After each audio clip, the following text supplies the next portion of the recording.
Hello, everyone. We've just watched Moving or Being Moved by Sabine Gruffatt, a film that explores how movement, as recorded by motion technology, might be unbound from the human body. My name is Adam Bobbette, and I am moderating the panel today on fantasy and damage. And I'm being joined today by Blass, Antonia, Hernández, Donal, Lally, and Laura Cugusi. I'll first read an introduction to the panel and its themes, and then hand over the microphone to our guests, and they will each give a roughly 10-minute presentation, which will then be followed up by a conversation amongst the panelists, and then to the rest of the people watching at home. So let me begin. This panel was brought together to think about the fantasy and damage of technology. On my reading of the organizers' explanation of the purpose of the panel, I felt that they were suggesting that technological fantasy and damage were nested together. Fantasy was filled with damage, and damage was ultimately fantastic. Such wrapped up opposites might not necessarily come as a surprise to us. It has long been an argument of the critical philosophical tradition that the fantasies of European modernity, by which I mean the belief in rational technological progress, or the power of reason and technology to slay the demons of superstition and control nature. In other words, the fantasies of the European Enlightenment are damaging. We inherit this damage, we live with it, among it. Adorno and Horkheimer argued exactly this point as they ran from the smoldering ruins and burnt bodies of the Second Global War. We would not have to look much further to find other authors who were also strident that fantasies of technological progress were inherently damaging, or that the fantastical had a sadistic tendency to become damaging. Freud, of course, sitting in London after his own escape from global war, in his late work on the death drive, came to understand that fantasies of technological progress contained baked into them a drive for self-annihilation. In other words, death, the ultimate form of damage. But we are not gathered here today to discuss these already well-known ideas of famous thinkers. I only point to them to remind us that despair and fear over the damaging implications of technology is as old as modern technology itself. We are, in fact, engaging in a conversation that not only spans the 20th century, but I would venture since at least the onset of the Industrial Revolution in the 18th century. We can therefore point to at least 3 centuries of anxieties about technological fantasy and damage. The organizers of the panel prompted us, though, to think about technological fantasy and damage through much more contemporary vocabularies. Algorithms, they wrote, envelop us in a tapestry.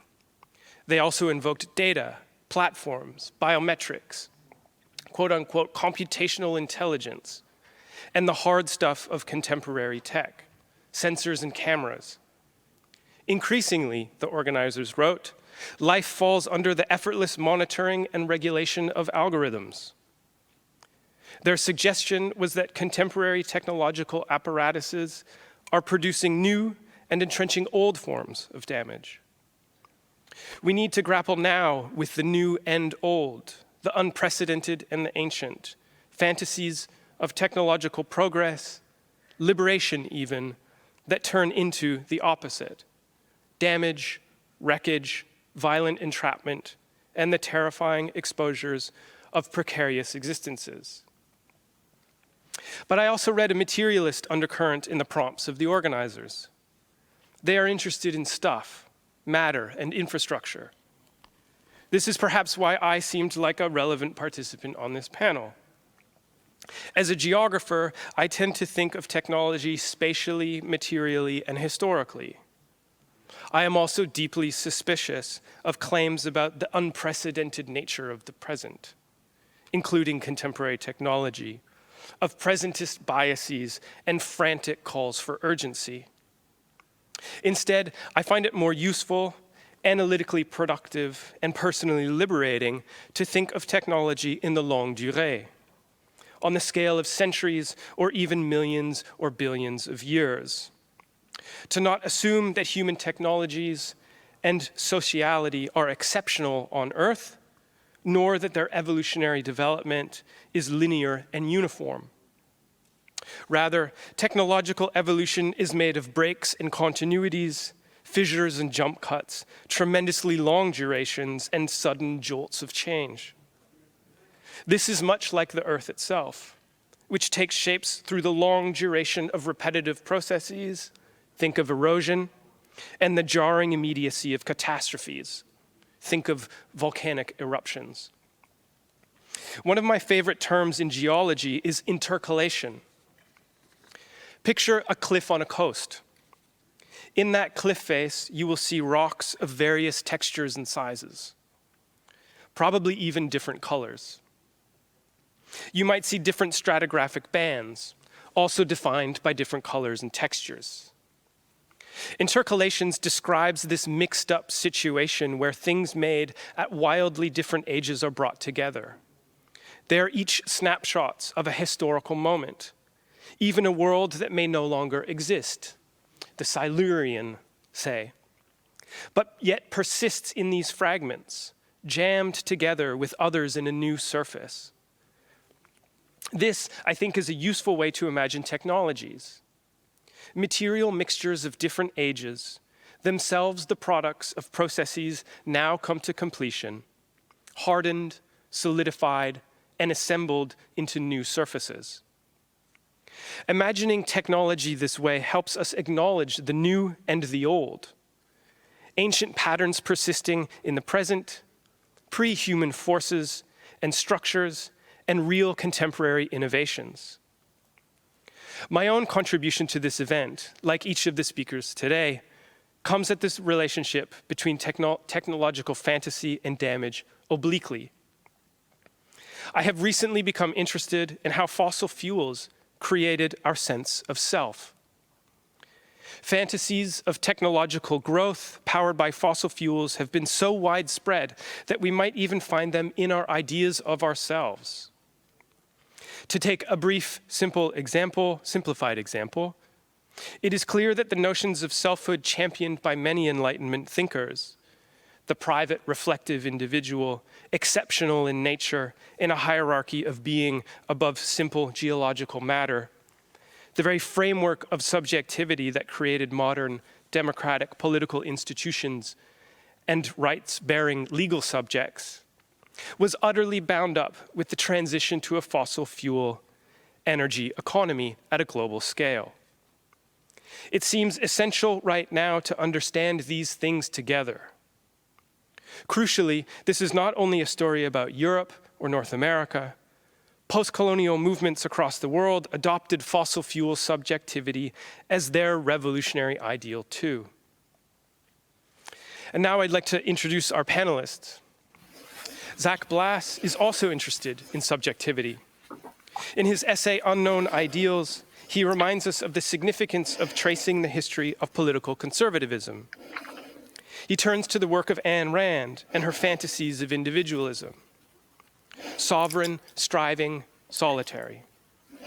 Such tales were crucial for shaping the culture of Silicon Valley and its techno-utopian dreams. Dreams which have contributed to the formation of a billionaire class and the networked devices we now rely on. Technologies, as Blass shows, are bundled up with fantasies of selfhood and metaphysics of the world. Antonia Hernández asks us to think about the future when trying to conceptualize the fantasies and damage of modern technologies.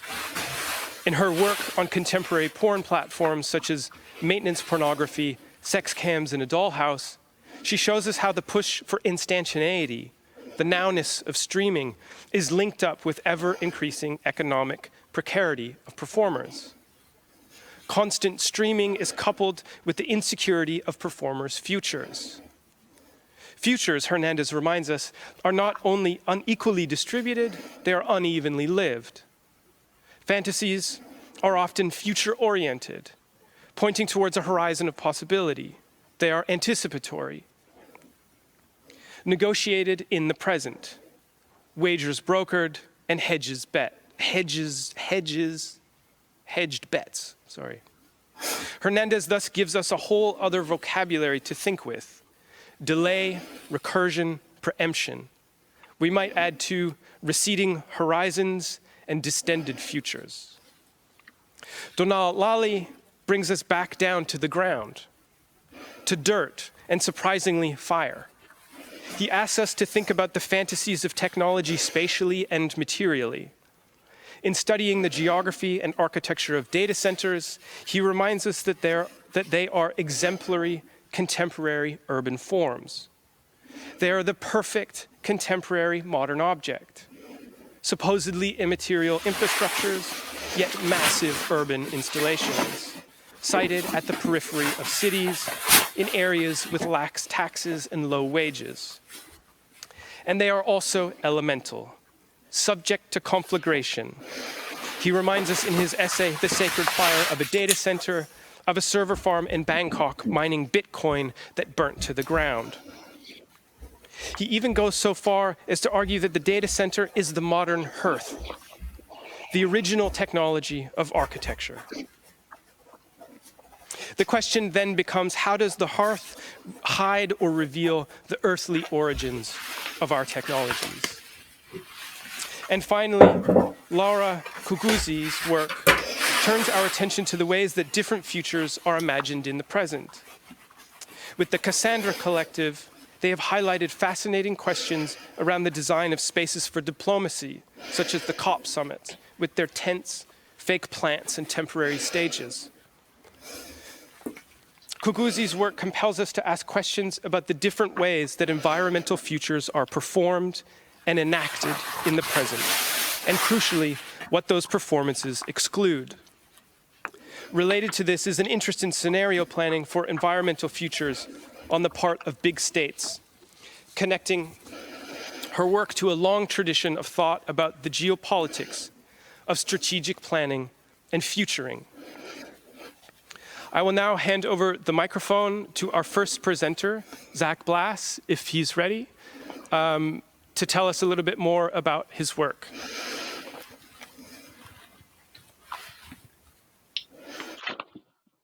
Okay, can everyone hear me? Great, I'm going to get this going. Oops, just 1 second.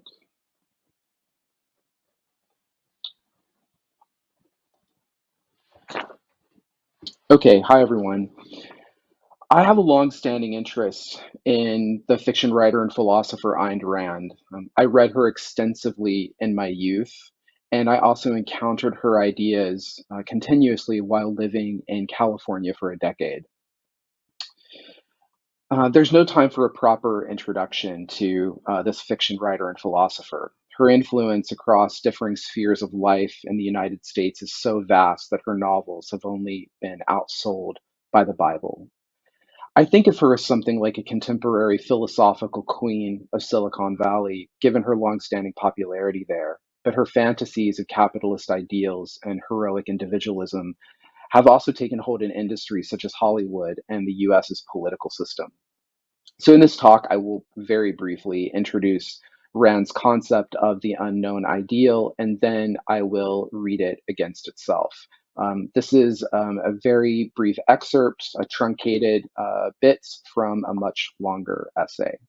So born in Russia, Rand moved to the US in 1926 as a young adult, and in the 1950s, surrounded by a group of cult-like devotees, including economist Alan Greenspan, Rand authored her theory of objectivism, which features staunch principles of individualism, rationalism, and capitalist enterprise.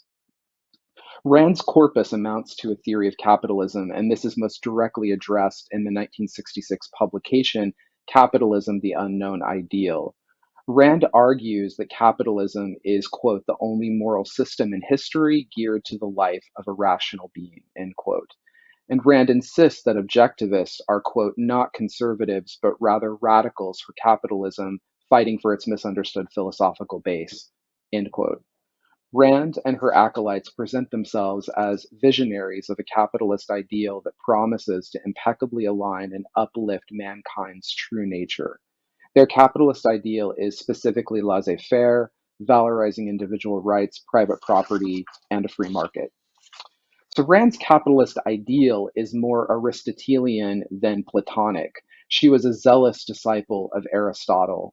And unlike Plato, Aristotle did not believe in ideal universal forms beyond physical reality. For Aristotle, when a thing reaches the ultimate potential, goal, or objective, Aristotle names this its telos.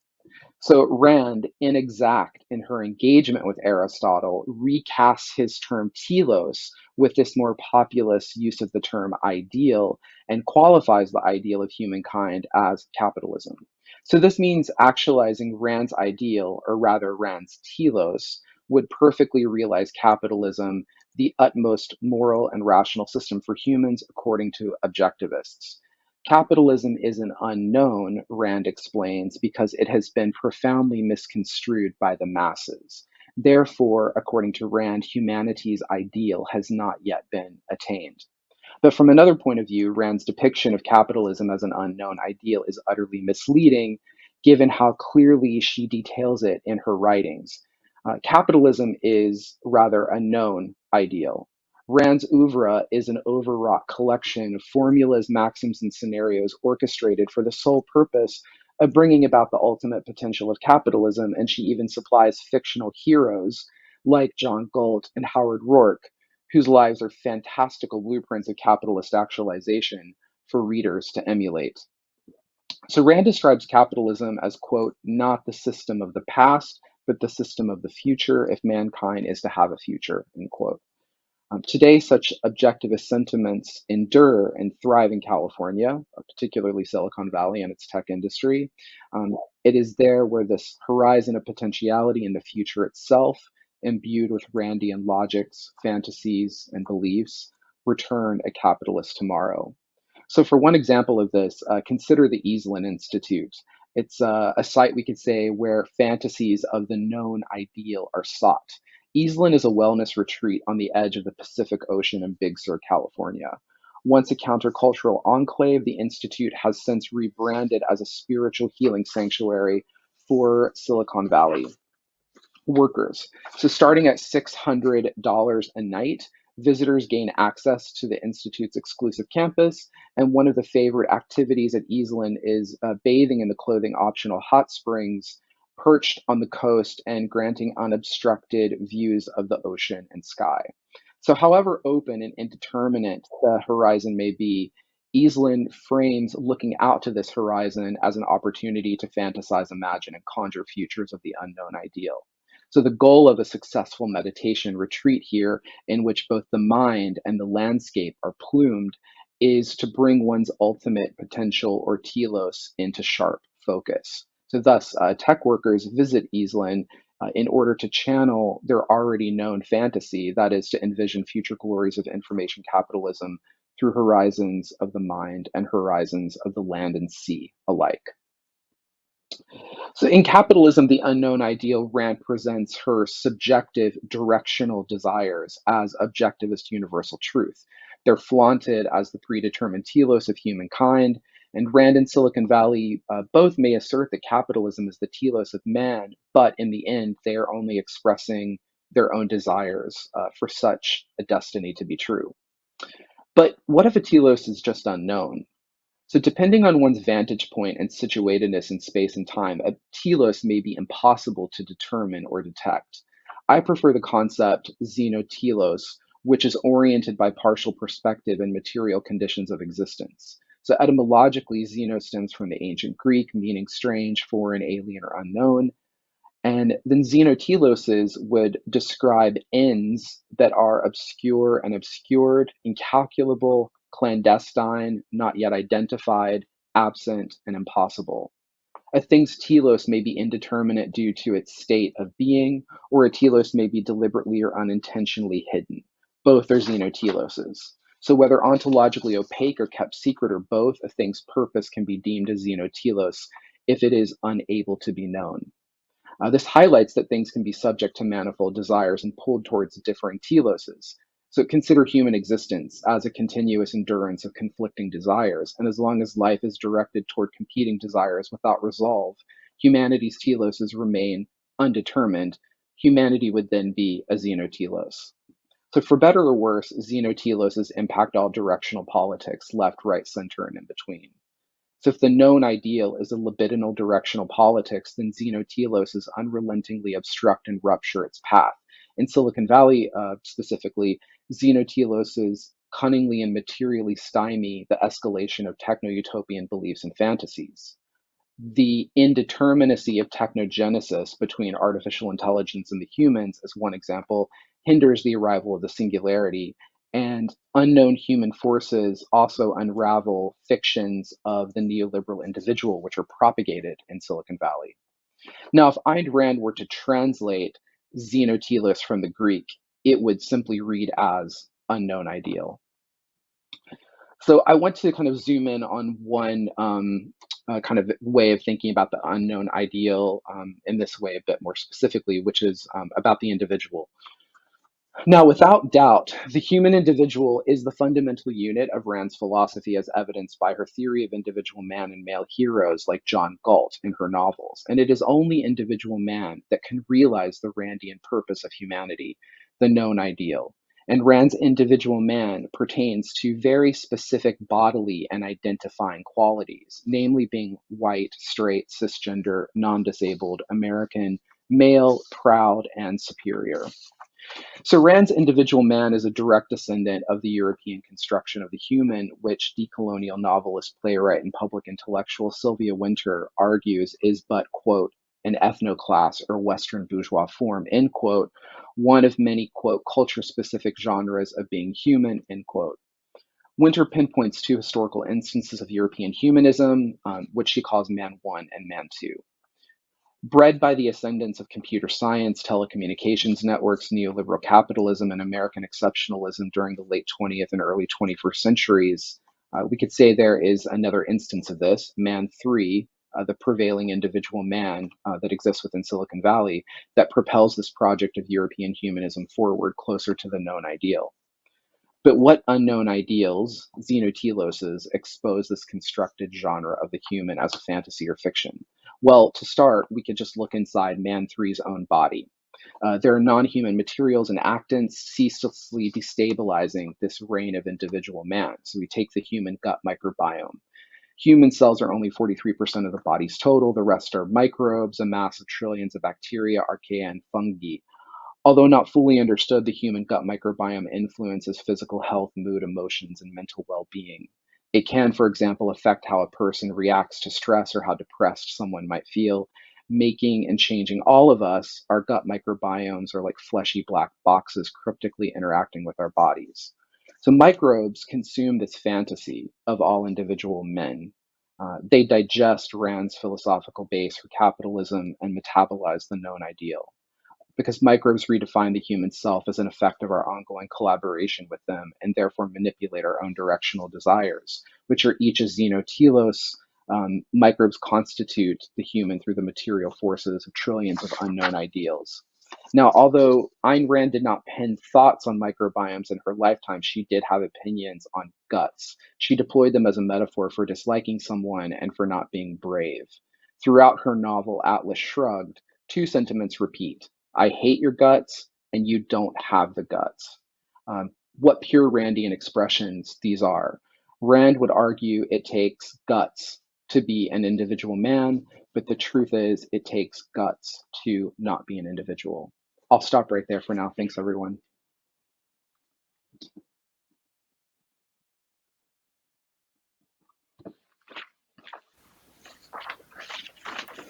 Thank you so much, Zach. Amazing, amazing stuff. I'm now going to hand the microphone, as it were, over to Antonia. Hello, thank you so much for having me here. You hear me well? Okay, so I'll take Adam's provocation about fossil fuels and the idea of the self to ruminate in the bovine sense on a particular articulation of fantasy and damage. So, looking into Adam's statement is like looking into a spiral. The first loop is formed by the very idea of humanity as an artifact, a technological construct. Within this loop, there is another that places technologies and the use of tools as the origin of humanity, as what made us these exceptional mammals. The next loop contains a tragedy that announces the end of humanity caused by the use of the same technologies that made us human. Finally, and because the idea of humanity meant control over the world, it then leaves us speechless, mumbling incomplete words, incapable to see without obsolete human devices. But these loops unfold in time. Following Yukhui, temporalities are embedded in the technologies that run them. So today, what I want to do is to address the particular array of temporalities and necrotemporalities that the encounter of sexual platforms and payment providers produce, about their fantasies and their damages. So I'll start with the Genicam. So I hope you can see here just as a reminder. um, The Genicam, Jennifer Ringley's 7-year broadcast experiment in the late 90s, was the poster child of real time. Real time was the time of the now, promising no delay, no distance, no deferral. It was, as Gerd Loving said, the new crack. Real time was a paradox, though, a compensatory term that denied any mediation but could only be achieved through technology. More real than real, but not quite so. Real time had its present and marked the internet as we know it. While webcams did exist before hers, Jennifer made history by pointing one toward herself. The future had promised to render the body obsolete, but here was Jenny, folding clothes on a Friday night, sending vital signs every 15 minutes in a pixelated time. Our real one. Jenny's present would eventually become part of the past. Despite being influential beyond any measure, the Jenny camp was actively denied of a future. No venture capital for Jenny, no provider for individual payment. In fact, the end of the Jenny camp coincided with PayPal's policy change regarding naked bodies. The real life or real time contained nudity, Jenny proved, and the site, no longer sustainable, ceased to exist. Although Ringley was not doing sex work, it soon revealed the end of payment providers as gatekeepers and timekeepers of Puritan walled gardens. Lana Schwartz has shown how the policies of payment providers determine access to closed communities, with identity and material consequences. While these transactional identities can be fluid and overlap with others, sex work is a marker that blocks that fluidity. More than a marker, a stigma, and a contagious one. Online financial discrimination is one of the many forms of what the Hacking Hustling Collective calls automated whorephobia, a set of discriminatory practices against sex work embed and enacted by new technologies, such as moderation, algorithmic recommendation, or shadow banning. These practices not only happen in the present but, based in the past, modulate differential futures. Automated whorephobia can be understood as a type of necropolitics, as it refers to the right to existence or targeted group of people.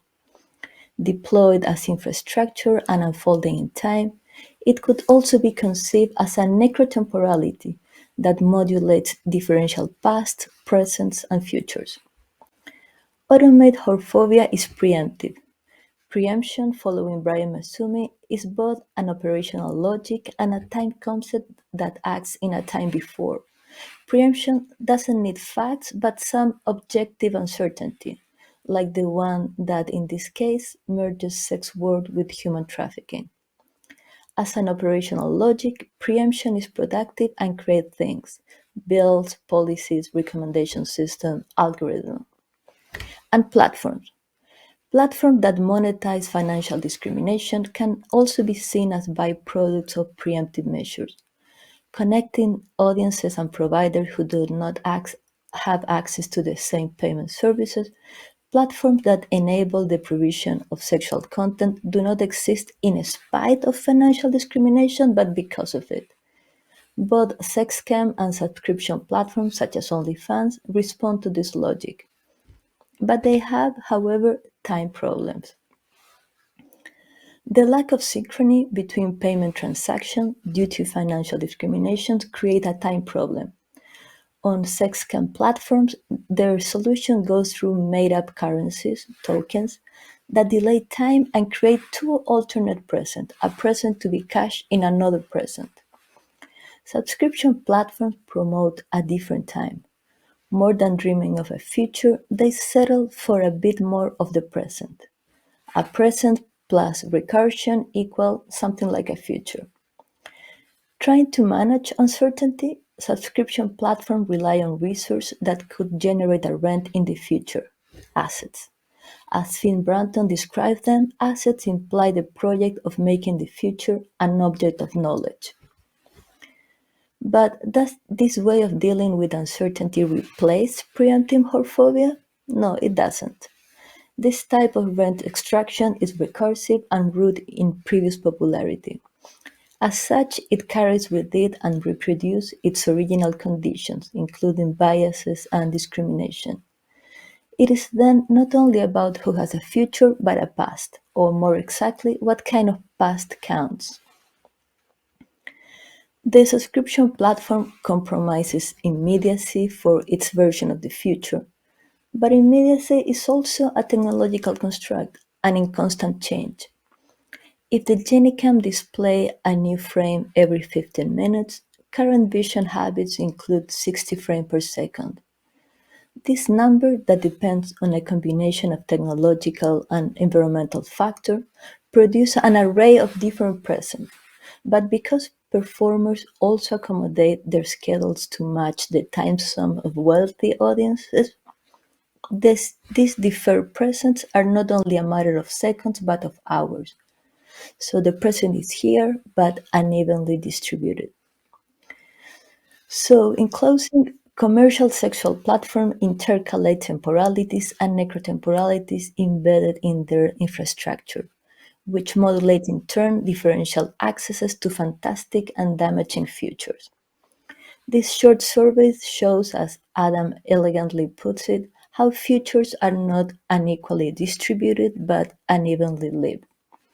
So, thank you.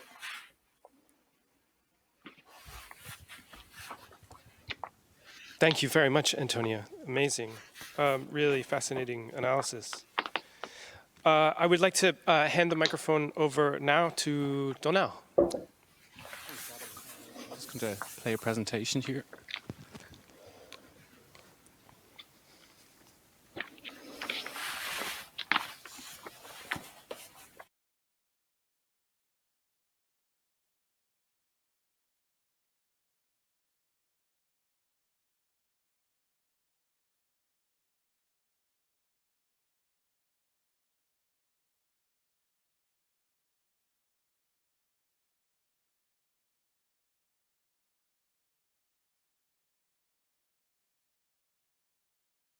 Cost, the dirty energy systems, and the dizzying array of material supply chains that underpin the internet.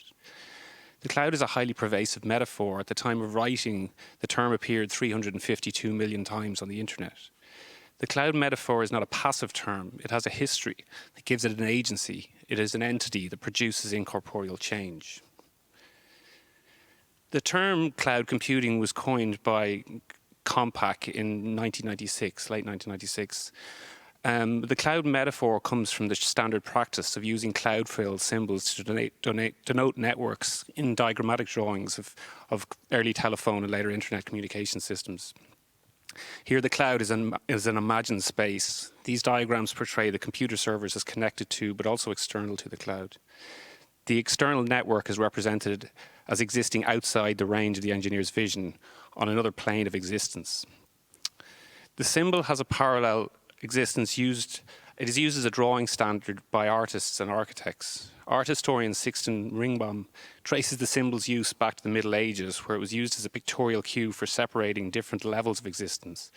Initially, it was deployed to differentiate between heaven and earth, and later what a protagonist is saying, thinking, imagining, or dreaming.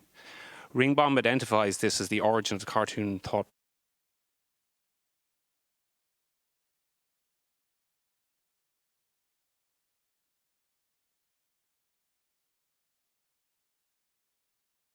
diversity and deployed to separate supernatural from phenomena from physical reality, and they could be found deployed across the iconography of antiquity, early Christianity, Eastern religions, and other forms of mythology. Following the Renaissance, indirect narrative devices were largely phased out of Western art history. Leonardo da Vinci insisted that the painting must be executed in a way that the viewer can easily see what's going on in the mind of the figures without these kind of narrative devices. His argument went on to become a stock argument in academic theory, thus pushing the cloud frill to the fringes of representation. The public relations imagery of the data centers are an extension of the cloud metaphor. A data center is divided into grey space and white space. The grey space contains the supporting infrastructure for the servers, such as transformers, chillers, and generators.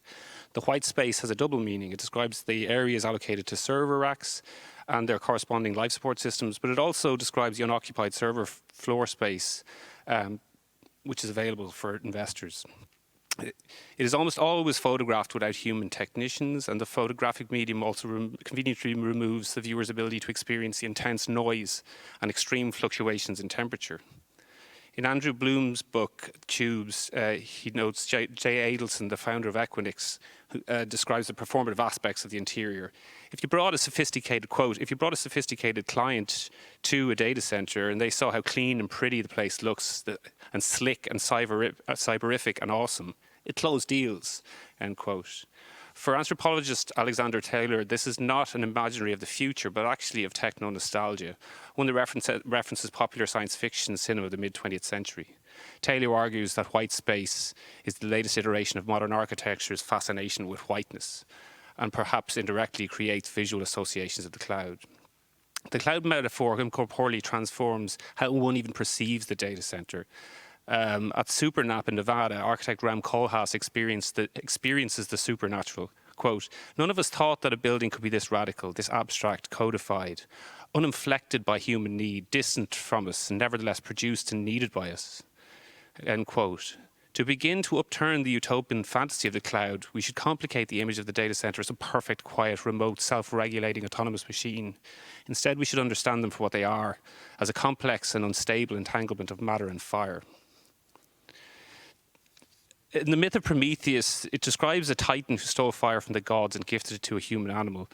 Prometheus transports the flame using a giant fennel stalk as the fire's container. A container foregrounds the figure while making invisible the ground. This fennel stalk foregrounds the flame, and in doing so becomes invisible in the myth. It's rarely referred to beyond the myth itself. For 19th century architectural theorist Gottfried Semper, the campfire was the first and foremost element of architecture. Early humans first gathered around the campfire, swapped stories, formed religions, and made early forms of politics. Like humans, a technical object can have many ancestors. The campfire, a technical object composed of pit, fuel, and flame, is perhaps the earliest form of container technology. For anthropologist Andrew Leroy Gourhan, there are technical tendencies and technical facts. A tendency is a universal technological trait found across many cultures. A technical fact is the form in which a particular culture materializes that tendency. The technical tendency of the flame and the pit are found in many subsequent technical objects: the perpetual flame, the festival bonfire, the domestic hearth.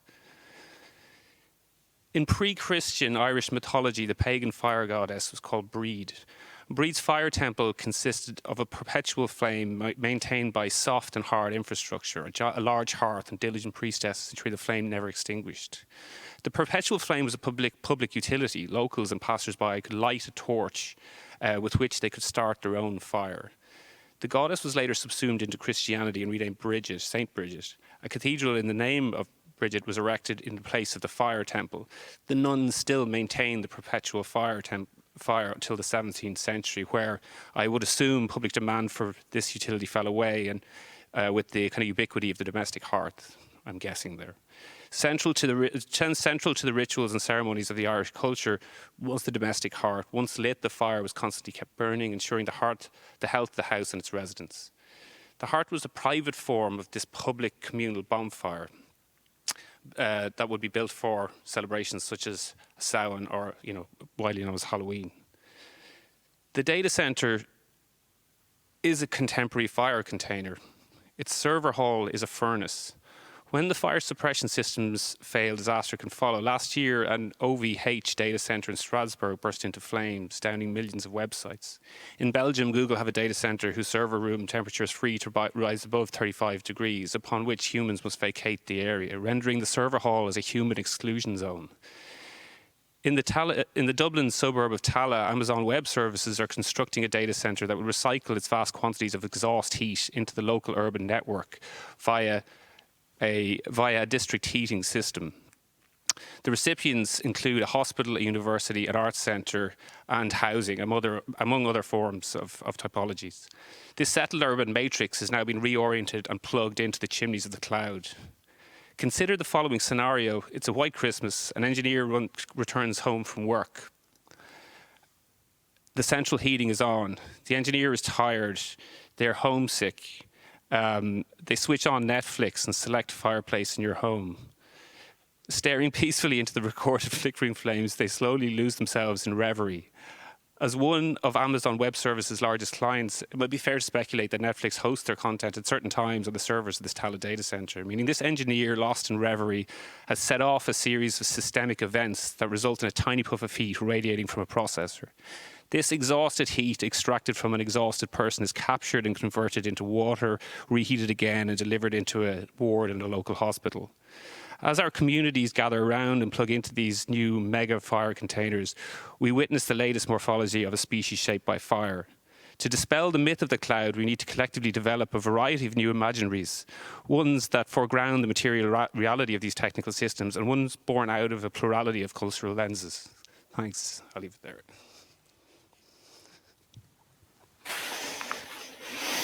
Thank you. Donal, that's so compelling. I'll hand the microphone over now to Laura. Thank you. Thank you for having me. I was very happy to be in conversation in response to this theme of the panel, Fantasy and Damage, which has animated my work for a number of years.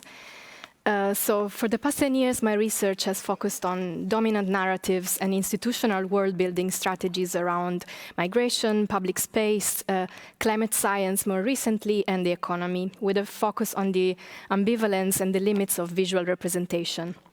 So it's precisely this tension between desire and failure, or fantasy and damage, or also resource and waste, that drove several of my research projects. In particular, the first one I've been involved with over a decade ago with a group of researchers, writers, and filmmakers in Egypt. And on one hand, there was this obsession with the data and with the promise of the archive and with the documentation of migration in the Mediterranean Sea, when it was still an under-narrated and under-reported phenomenon.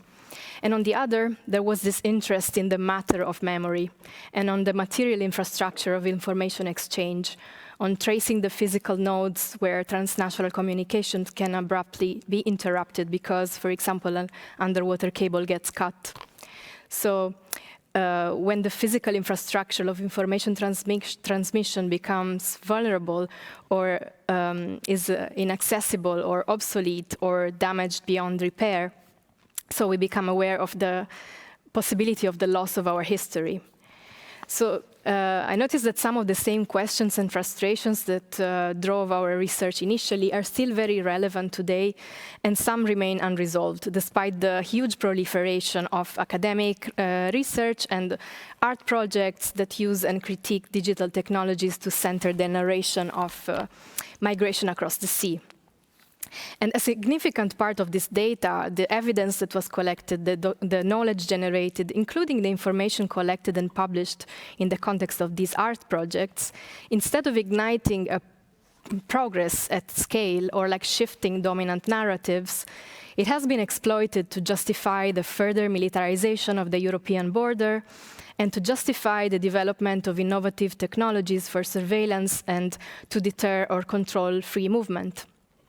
So as advanced technologies of machine vision become widely available, like anyone can track the marine traffic in real time right now, but also migrants themselves can live stream directly from their journey or tweet their GPS positions to rescue missions, as it is up to non-governmental organizations and private entities to intercept this vital information, while the international institutions weaponize it in turn to justify their criminalization.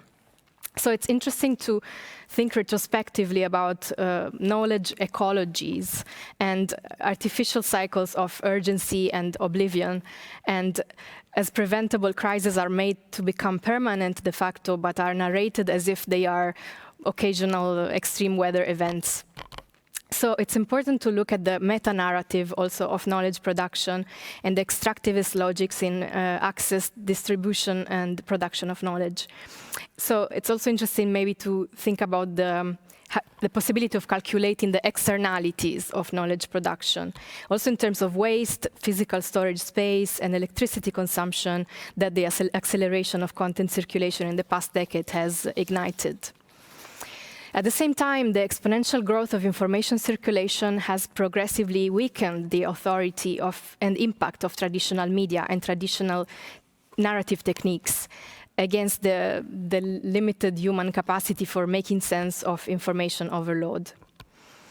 So not only technologies and tools are cyclically presented as the new, and as promises for a future that is perpetually delayed, but also the meta-narratives, the world-building strategies and imaginaries around how these technologies emerge.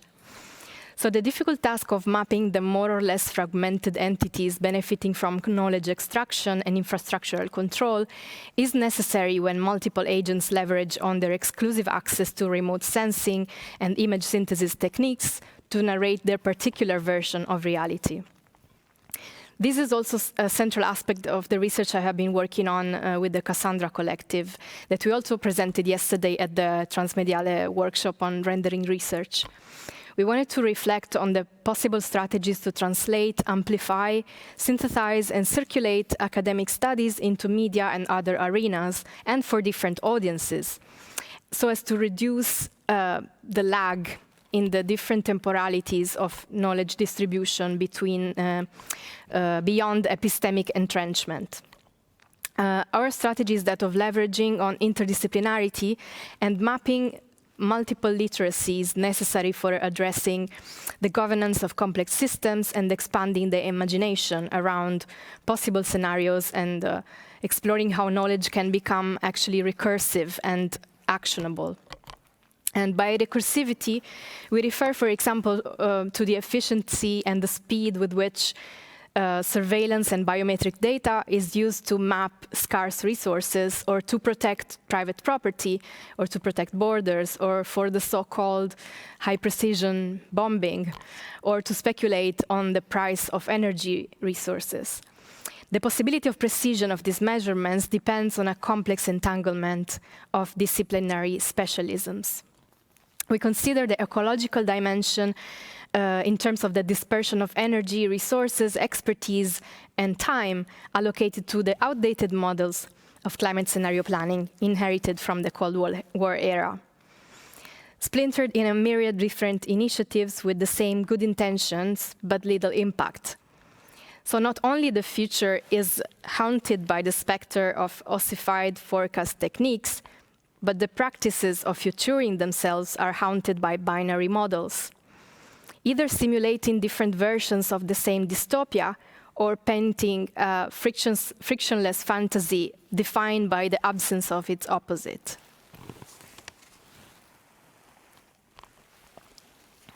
And so we ask what areas of intervention and what alliances across fields of expertise and what sensibilities and diversity of backgrounds are needed for collecting and analyzing configurations of data and images that steer from the general homogeneity of scenario planning techniques that reproduce the logic of value extraction. So climate science and climate governance could benefit from modes of querying knowledge in the sense of also of applying models and variables for world building and simulations across different fields, or mixing high and low resolution, or narrating science beyond the pervasiveness of the hero's journey as the only existing narrative model. The target audiences for climate awareness is almost exclusively conceived as the general public or the younger generations to be educated. But scientific inquiry becomes tainted by its value for corporate R&D departments, the culture of Silicon Valley innovation, and therefore capital. The majority of think tank experts, international organization officers, founders and developers, and journalists come from the same demographic, and their vision of the world is unbalanced, and most importantly, how they perceive the possibility of change is based on their experience of trust in institutions or in corporate platforms. The fact that think tanks do not exist in certain countries because of specific context of political oppression is something that needs to be considered if we consider this form of this dynamic of knowledge ecology. And failing to acknowledge this inequality is a structural fallacy also of the vision of the planetarity that is dominated in the rhetoric about what kind of interventions can be put in place to stop climate collapse or slow down. So here comes the question of education and of critical knowledge, and the cognitive dissonance of placing the burden of progress to youth and the younger generation, the so-called leaders of tomorrow we often hear, as a strategy, deliberate strategy to delay actual change, while ignoring the focus on how the imagination and creativity fades whenever it clashes with consolidated power structures, where the status quo is reproduced within these extractive logics. So these fantasies of the future can do a lot of damage. I wanted to talk about youth because in the past year I have been working with an organization called ADEF, Arab Digital Expression, which also translate into add and contribute. And our projects support journalists, artists, researchers, and technologists, and independent media organizations developing a series of interdisciplinary initiatives and speculative design practices around digital sovereignty, algorithmic censorship, AI and machine learning bias, creative coding, and storytelling strategies, and other urgent topics. So we're interested in these multidisciplinary collaborations and in building curricula for media and digital literacy and for youth education. And also we ask why art and tech become part of educational programs only as exceptional, as an exceptional occasion. What imagination are youth policed not to have because of these constraints and barriers to access? So as machines learn as they go, also the questions they are asked by developers, artists, and researchers are feeding back into the production of knowledge in a way that reflects their interests and goals. Art practices reveals modes of looking which can be systematized and applied also as rigorous research methodologies. So this question in particular about artificial intelligence and machine learning and the bias that comes from the homogeneity of the demographic that works on these topics is that makes it more urgent for Arab, non-Western, and not native English-speaking practitioners and artists to contribute to developing new questions for the research on AI and establish different kinds of alliances to steer these tendencies. And another important question is to reconcile the need to also somehow trace a genealogy of tech innovation and acknowledge the often pioneering initiatives born in the context of conflict, oppression, and deprivation, and how these initiatives cannot rely on visibility, as visibility comes with a price, and that is of imprisonment often, if not worse.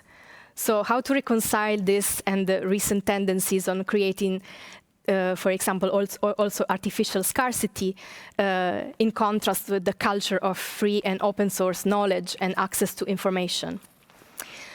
So again, the question of artificial intelligence and tech development is particularly crucial in this moment, as its development in the direction of the dominant Western hegemony is gaining speed at exponential level, and if not addressed at both political and design level, it can consolidate irreversibly. So we also ask, how does language, including programming languages and linguistics, steer the development of AI technology in a direction rather than another? So we ask, what does learning and unlearning mean? How does a machine unlearn? And with that, I'm in this conversation. Thank you very much. Really, really provocative. Okay, so now we move to the discussion section of the program, and we have about, what do we have, about 20 minutes? Yeah, we have about 20 minutes. So to everybody who's watching from home, who has questions, I think you know the drill of how to raise those questions. We can begin to field some of those questions now, as we also have a conversation amongst the group. I thought that I would kick it off by trying to elicit some ideas and reactions, responses from you guys. First of all, I think that probably people can see that it's quite a mixed group of practices that have gathered around the table today. And I find it really provocative and fascinating to try to think about all of our presentations and all of our different practices together and what brings them together. And in particular around this question of trying to think about fantasy and damage.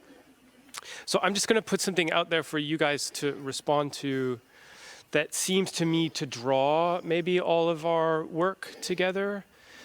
And we'll go in the order, so we'll begin with Zach in the order of presentations, and you guys can just kind of say what, if it strikes you, if what I said strikes you, or if it doesn't, that's also totally fine. So in listening to all of our presentations, was thinking about the way that there's a certain persistence of theme around materialization. And there's a very old story that accompanies it's basically the story of modern technology from the 20th century, which is that the purpose of modernization is about becoming light and about becoming efficient. It's an old story about dematerialization, that's what technology does. It dematerializes life. And it seems to me that what brings everybody's strategy here today together is the project of rematerializing technology, of saying it doesn't actually just dematerialize, it in fact takes place in the world, is in space, is made of people, is made of flesh, or in Zach's case, it's the gut of the microbiome.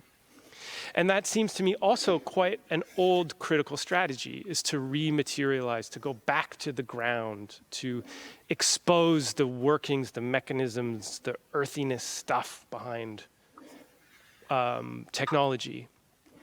So I don't know if you guys see yourself engaging with that strategy as well. Would you characterize your work in that way?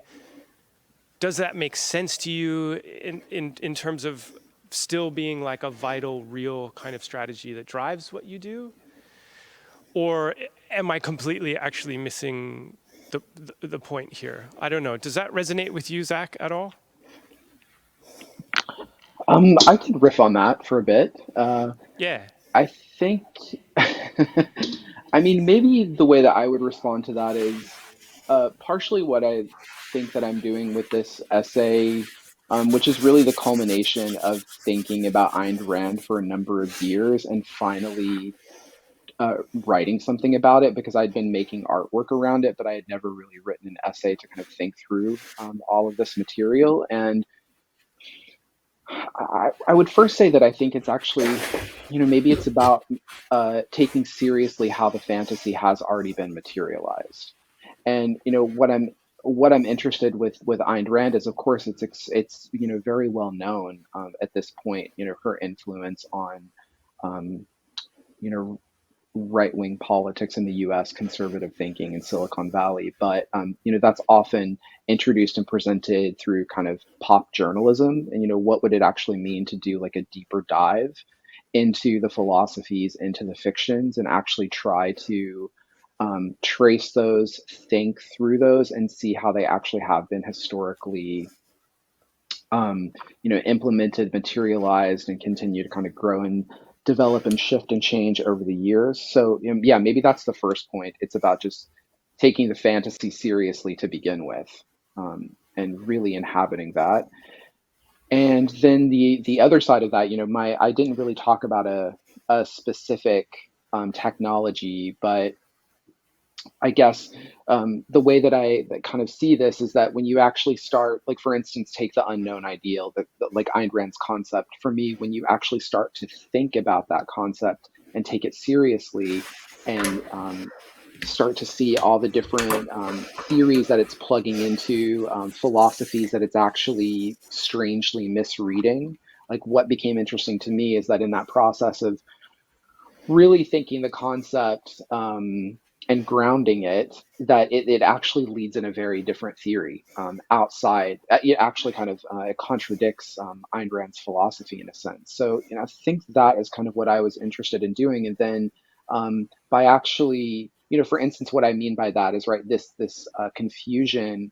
Um, I don't. It just this mixing of the ideal and the telos in her writing, where she hated Plato, loved Aristotle. So there's no way that she means the Platonic ideal in her. She uses the word ideal, but means the telos. And then when you start to actually think this idea through the telos, you arrive at someplace differently. And I think for me at least, it gave me access and a way of thinking to introduce a different type of critique and also a different scales of thinking about the human, which I ended on this idea of the individual, which is right one of fantasy that does get material instantiated, but right there are other kind of genres of being human, which I didn't really get into. But anyway, I think that's a little rambly, but hopefully it productive gets us going.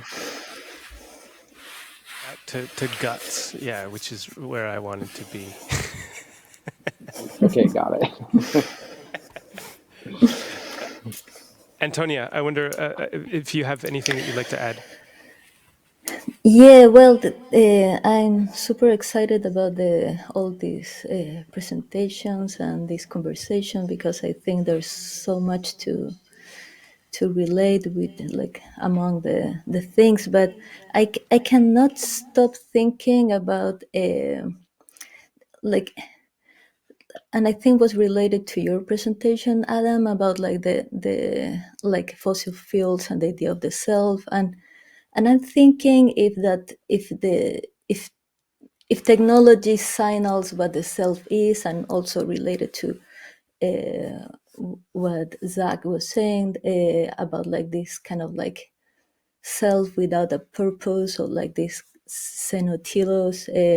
I'm thinking it's like if the answer, not the answer, but like the provocation is like not about the distraction of the self. And I'm also thinking about like, I was reading Laura's work and this idea of like this, like in which way we can exist with this haunted present with like, oh, this ghost, or I'm thinking about like annihilation. And well, I have been reading a lot of like mystics this time, and uh, and this idea of how to exist without a self. So my provocation is there. It's like also about thinking about like ecstasy. It's like how you like stand outside yourself, but what about like this distraction of the self? And with that, I'm thinking about the technological self, the fantastic self, the self created by these fantasies or these like like as like Laura was saying about this recursive idea of the technological past into this present. So yeah, I cannot stop thinking about like annihilation. I'm thinking about fire also, Donal, because the like this mystic, especially one mystic that I was reading about, she was burning the pyre for like trying to present a way to be without a method or to love without a method.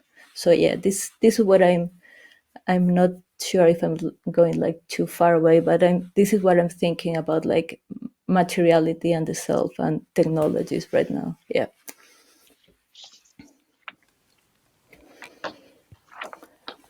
Yeah, thanks. I think there's huge overlaps already, and for me, that there's, I suppose, I like that phrase, how the fantasy has been materialized, and I suppose there's two. I could probably offer two anecdotes, one case study and an anecdote maybe. I was standing outside. I was giving a tour of the outside of a data center. There's fences; they wouldn't let me in. To an Italian philosopher a couple of years back, and we just got talking about this kind of giant complex. It was actually Amazon, and there was 4 or 5 data centers in this complex, in a place that was really a place of kind of 20th century industry. There was an electronics factory, there was a biscuit factory. Amazon had taken over these kind of buildings and converted them to data centers. And we talked about the idea of the black box, and he grew up near a car factory, and the life of this community kind of revolved around the car factory. There was, when you were a kid, you didn't maybe get into you didn't have a chance to enter the car factory, but there was an imagination about what a car factory was like. I'm sure it was kind of a Willy Wonka type kind of imagination of kind of these cars being constructed and these workers going in and making these kind of wonderful objects. But the relationship between the community and the interior of this building was one of kind of imagination until, there was a point where some of these kids maybe could grow up and either work there or get access to it or understand basically, the reality of a car factory. But he pointed out the difference between the car factory and the data center. The data center has very few employees. It's almost impossible to understand how they work and what they do. So they create these kind of communal black boxes, which are these voids at the center of a community, which are very hard to imagine in any particular way. And part of my work is really about trying to, in one way or another, trying to create that sense of an interior to these places and kind of wed that to a kind of materiality. And then the second part, I suppose, is more about the materialization of instant communication. As part of my work with Annex, there was one case study that we found really interesting. It was the first transatlantic telegraph cable that landed on the west coast of Ireland in Valentia Island in 1858. 1857, 1858. The first experimental one, it broke, and then there was another working one in 1866. But in 1858, one landed. And the cable was constructed using this latex that was harvested from a tree in Southeast Asia called the Palacium gutta-percha.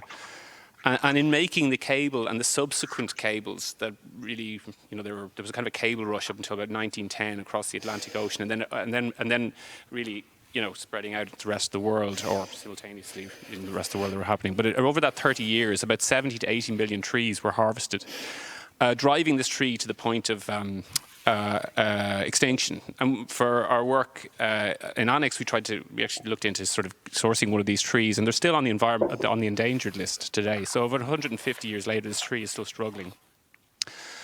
So the very first act of creating instant communication, a precursor to the cloud, is this kind of planetary scale telegraph system. And the very first idea of an immaterial message had extreme environmental consequences, usually far away from the point of deployment of technology. And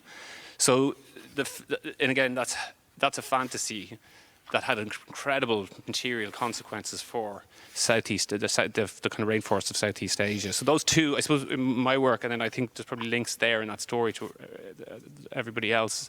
Just that's really where I'm kind of thinking about these kind of things, that it's baked into scale. Disaster is baked into scale, which is something we probably need to think about a little bit. Thanks. I was thinking that in terms of like the materiality and the material infrastructure and the physicality of information, I think this is something that it's still an unresolved and a task that still needs to be done, and like there needs to be more maps and like more different exercises also to visualize these materiality of knowledge production. And something that I think recently that is not being mapped is that of also of the network of exploitation and of like labor and digital labor, and how is something that Mackenzie work mentions about the vectorial class and the possibility to extract value not even by owning the capital, but also by knowing who it's possible to exploit for these purposes. So I think this is also something that is really missing in the equation of the materiality and of the ecology of knowledge. And I'm thinking also in terms of imagination and how limited it is, that there are now algorithmic schemes for like play to earn models where people are exploited to just like do the task that a machine should be doing or is capable of doing, and instead of like steering this kind of like for example exploiting addiction and how devices are designed for addiction, and instead of focusing on something that extracts knowledge, is simply like anthropic exercise of just exploiting human labor. So I also think about these aspects of the fantasies and the imagination of what the future was going to be when I was a kid and now, and it's been a while, so it's always been delayed, and now we're still facing these examples of exploitation. It's important to keep mapping them and tracking them. Yeah. Well, the very material puppet masters are telling me into my ear right now that we need to finish. So, unfortunately, it's really too bad because I think the conversation was just getting started, actually. But that's fine because we can continue it on our own without the audience. So, and without you guys at home, Antonia and Zach.